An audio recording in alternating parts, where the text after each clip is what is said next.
Saviez-vous que le fait d'aller au lit immédiatement après le dîner ou le déjeuner est une habitude très dangereuse? Croyez-le ou non, en plus de cette habitude, il y a d'autres choses que vous devez éviter de faire après le déjeuner ou le dîner. Dans cette vidéo nous allons y jeter un coup d'œil. Voici donc les 5 choses que vous ne devriez jamais faire après avoir mangé. 1. Fumer. Si vous êtes un fumeur, il est crucial d'attendre quelques heures après un repas pour allumer une cigarette, car la nicotine peut se lier à l'oxygène excédentaire, qui est nécessaire pour une bonne digestion, et, par conséquent, le corps va absorber plus de carcinogènes. Certaines études ont montré que le fait de fumer juste après un repas est égal au fait de fumer 10 cigarettes à la fois.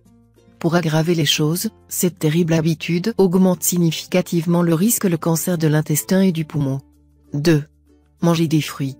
Vous devez toujours manger des fruits avant un repas, et non après, puisque les fruits nécessitent différentes enzymes pour la digestion.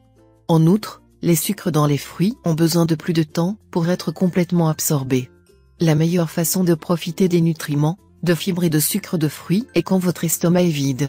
Lorsque vous mangez après un repas, le risque de brûlure d'estomac, de l'indigestion, et des rots est plus élevé. 3. Le sommeil.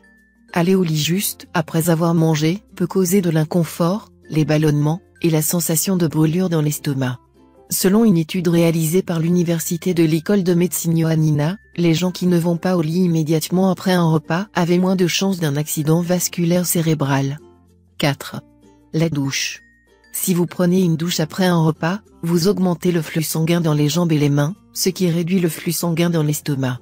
Malheureusement, cela affaiblit votre système digestif et peut causer des maux d'estomac. 5. Le thé. Boire du thé après le dîner peut entraver l'absorption du fer. À savoir, le thé à l'acide tannique, qui peut se lier avec des protéines et du fer provenant des aliments. Dans la plupart des cas, il en résulte une réduction de 87% de l'absorption du fer. La carence en fer est connue pour causer de l'anémie se manifestant à travers de la peau pâle, des douleurs thoraciques, un manque d'appétit, les pieds et les mains froids, la faiblesse et les vertiges.